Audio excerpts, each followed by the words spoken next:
I don't think we should ever leave. All right, and welcome to After the Screen podcast. My name's Chris, the independent filmmaker. We do movie reviews of horror movies, and we interview creatives in that space. So if you like that stuff, please like and subscribe and stay tuned to this channel. We got a really good one for you today.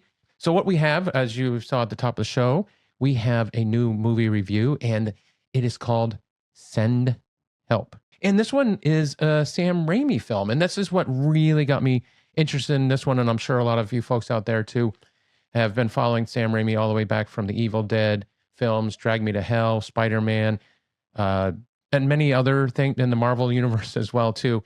So he has been around a long time, but in my mind, I think of him as a horror director, and not only a horror director, but a horror comedy director. And that really is really fun for me because I like to write and make horror comedy films, and on top of horror films, but also horror comedy films. So I'm very excited anytime Sam Raimi comes up with something, and he hasn't had a film in quite a while. So this is a very exciting. Yeah. So a little bit about this film. We have Linda Little, played by Rachel McAdams, and she is this resourceful, overlooked office worker. She's always working behind the scenes. She's supposed to be promoted to a next level, like executive kind of position, and she's this very nerdy, uncomfortable person, and it really, you really feel it too when you're watching her. And then you have Dylan O'Brien, who plays Bradley, and he is the son of the CEO. The CEO, I forget if he dies or steps down. I think he passes away.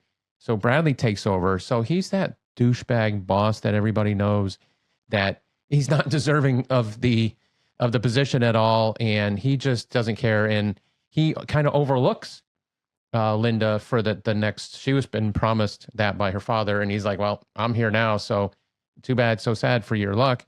You're not getting it. My little buddy friend's going to get it." So we already have that dynamic going there with her just not being able to get anywhere. She lives alone at home. She talks to her bird all the time. She is a survivalist, and she wants to be on Survivor. They actually show her watching Survivor and doing the tape for Survivor. So she is one of those people that's kind of a fish out of water at work. So yeah, you have that big, that different hierarchy of like, he is top dog and she is just trying to make her way. And she's not really liked in the office at all much either. But she gets invited to go on this trip to overseas and to Thailand to help out with this big business deal, which she thinks she's going to be helping out with this. But in reality, they're just trying to placate her kind of in a little bit. But what happens when they are traveling over, their plane crashes in the ocean, and lo and behold, Linda and Bradley are the only two to survive this plane crash. They kind of wash up on this Thailand island out in the middle of Thailand, and they have to learn how to survive. So that's where really the majority of the film takes place. So yeah, when they're on this island, it's very interesting as well too, because they're like, obviously she is the survivalist and he is just this city office boy. Everything's been handed to him. He doesn't know what to do. But this is like the thing she's been preparing for her whole life, is to be stranded on an island and take care of people. So now that structure is starting to change a little bit, where he is kind of lower and she's higher because she knows everything. She kind of nurses him back to health, and then they kind of, that power change starts to shift a little bit, and that's where that psychological kind of horror comes in, because that they butt heads a lot in that, and they try to do things to each other to win that struggle and that battle as well as they go along. And so, like I said, this is directed by Sam Raimi. So this is what I think is going to get a lot of people there, especially horror fans. There is his, from his past films, and he's such a master of combining horror and comedy together, which is so difficult to do. And the other thing too is Danny Elfman is the composer. He does the score on this movie, and God, he's been around forever, and he's amazing. And he really knocks it out of the park with this too. There's some 80s feeling to it, and there's other things in that to just go really well. It's a very interesting choice of music that they get. And plus, there's a lot of tonal shift throughout the movie between the two characters, and that really plays in with the music, and you can tell when that shifting with that music shifting as well. All right, so the good things on this movie, I I think I'm going to echo what a lot of people are saying anyway, and I can't say it enough, and I have to agree with everybody is this because the other thing too is there's only two people. The two they're the main people are Rachel McAdams and Dylan's character, and Bradley and Linda through the whole thing. You're really going to have to find great actors to do that because if not, this film is just not going to work because that's all you have to watch for an hour and a half or so is these two people. So that is my number one thing coming into this is the acting is superb. And especially Rachel McAdams, her performance is just amazing because she does have this arc as you go through the movie, this meek person that can't get anywhere in life. And as soon as she gets on that island, it's a complete shift. She knows what to do. She knows how to survive. And now she is in charge of everything. So she's able to turn those tables very well. And it's just fun to watch her go through that transformation and see her in her element that she was always meant to be in. Interesting to watch him too, as well, because you go into the film going, well, he's just this douchey, typical guy that we've all seen before. And it's just like, okay, this is going to be typical. But he really leans into this character when they get on the island because he changes too. He changes too. He goes from, douchey to, a caring, interesting guy, compelling and vulnerable. And then he switches too, which kind of goes into my next point a lot. My hands are going everywhere on here, but the next point on this is I really, really enjoyed that. I don't know who to root for. I don't know who to root for. You don't know who to root for because the shift in the hierarchy changes over and over. So, obviously Dylan's character is being so mean to her from the beginning. So you're like, yeah, go Rachel's, Linda, her character. And then things change in the movie. And then all of a sudden you're like, Bradley, now I'm on Bradley's side. And then things change. And now I'm like on her side, what she does. So, because she does some bad things and then he does some bad things. So you're back and forth like a ping pong match. I'm like, oh no, I'm with her. No, I'm with him. No, I'm with her. So I found that very interesting because it wasn't just one thing. Okay, I'm just rooting for this one person through the whole film. And a really good job to the writer and Sam for making that very interesting. So yeah, so also it was filmed in Thailand, so it was very stunning for what they were going through. It was a beautiful scenery and everything like that. Camera work was done very well as well. Sam added in his kind of style to it. So you do know it is a Sam Raimi film. You got the quick cuts, the smash cuts, the jump to things that kind of you remember from the past, but I don't want to say from his other films. There was a character that came out of the water at one time, and she felt very zombie-ish at a time. So there was a lot of cool Sam Raimi elements in that, which were fun to watch. And that kind of brings me to my other thing too. My next thing is the comedy, because this is a comedy, and Sam is known for his comedy, and he's known for his horror comedy. It comes off campy sometimes, which is fine. I like campy, and that's another little, almost even more subgenre of it is really campy, and he's known for the campy stuff. But even when you get to that campy level, he does it very well. So I'm really appreciative of the horror and the comedy that he was combined together. Now the horror does come around those. I mean, the comedy does come around those horror parts. So when you're starting to see the horror, you're like, there is some comedy in it. It was like even there was a fun scene, even when the plane was crashing, which is not fun, but right. But there was a little bit of comedy in the plane crash as well. So he did kind of add it in the horror and the higher tension elements of the film. That's where you saw the comedy and the juxtaposition between the two. So super great with that, Sam.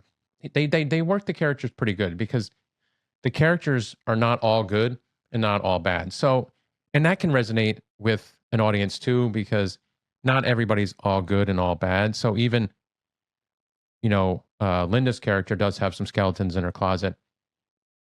Bradley has some skeletons in their closet too. So they bring those up too to really deepen those characters. And then you really still don't know. That makes it even harder to root for it because you're like, okay, well, now I like her, now I like him. So you're back and forth again with that.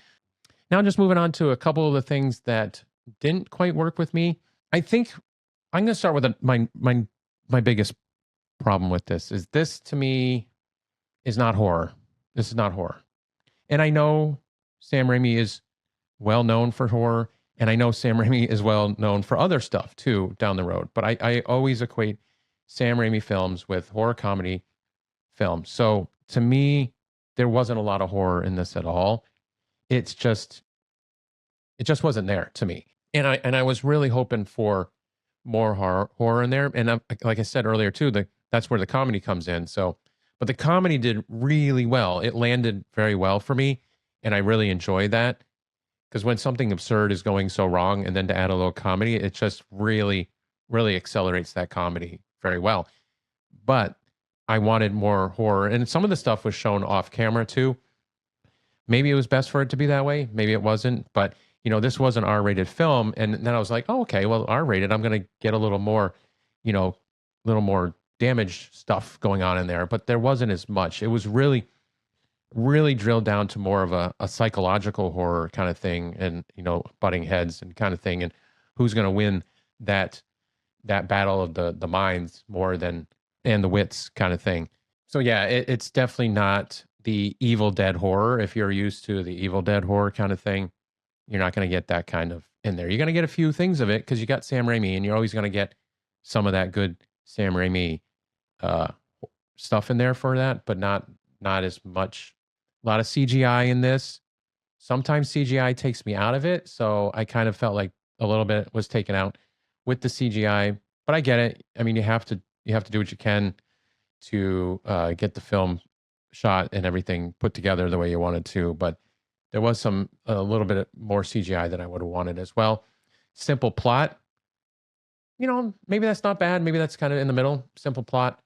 Obviously it's been done before. Stranded on an island, two people. And then seeing how they're going to make it off the island, and if they do make it off the island, kind of thing. But I think that could be an indifferent and maybe not necessarily a bad. There's not a lot of bad on this. Like I said, Sam Raimi really did a great job. He really infused that horror and that comedy. I would have liked to seen more horror, but overall the acting was amazing, and that's what he had to really find is those two people that were going to knock it out of the park. So I found some interesting things too, because Sam did not write this. There was two writers that wrote this. He was given the script, and he was like, "Oh, I think I can work with this script and do it." This was originally not a horror or a horror comedy. So I think maybe that's where we're not getting a lot of horror and horror comedy because this script wasn't written that way. But when he got it, it was originally a psychological thriller, which I feel like that's where it leans to. And maybe that's where the ground level is why it is not as horror and horror comedy, because it's not, it never started as a horror or horror comedy. It started as a psychological thriller. That's what it felt to me, with a little bit of Sam Raimi elements thrown in to make it horror comedy. And then you're like, okay, now it's a horror comedy. So, but I found that very interesting that it was not. And he's like, no, I can work with this. I'm going to put my stamp of approval on it and make it a little horror comedy-ish. It's a fun ride that will keep you engaged. I never got tired of watching it. So I was engaged the whole movie. I recommend going to the theater and seeing this for sure, especially going with a theater. I went today and there wasn't a lot of people there. And I even think the people that I was next to didn't get the comedy because they didn't laugh. And I'm like over here chuckling and I'm like, yeah, I don't think you guys are getting this at all. So go with a big group of people. It's a good date night film too, as well. It's not over the top gory or anything like that. Like I said, it's not a lot of horror. So it's just a fun film to go see. Definitely recommend it. Go to the theater, support horror movies. And all right, so I'm going to rate this thing 3 out of 5 screaming smiles. Like I said, throughout this whole thing, it's not your Evil Dead horror, which I was really hoping that I'd have. All right, so if you like this content, please like and subscribe below. Please comment. I enjoy all your comments. I'll always respond to your comments. I love talking about horror movies and film in general. So please like and subscribe, comment below. Make this comment. What's your favorite Sam Raimi film? What is your favorite Sam Raimi film? Please watch our videos here. We have more videos coming up and weekly and everything like that. And we have past videos. So go check those out. And until next time, thank you.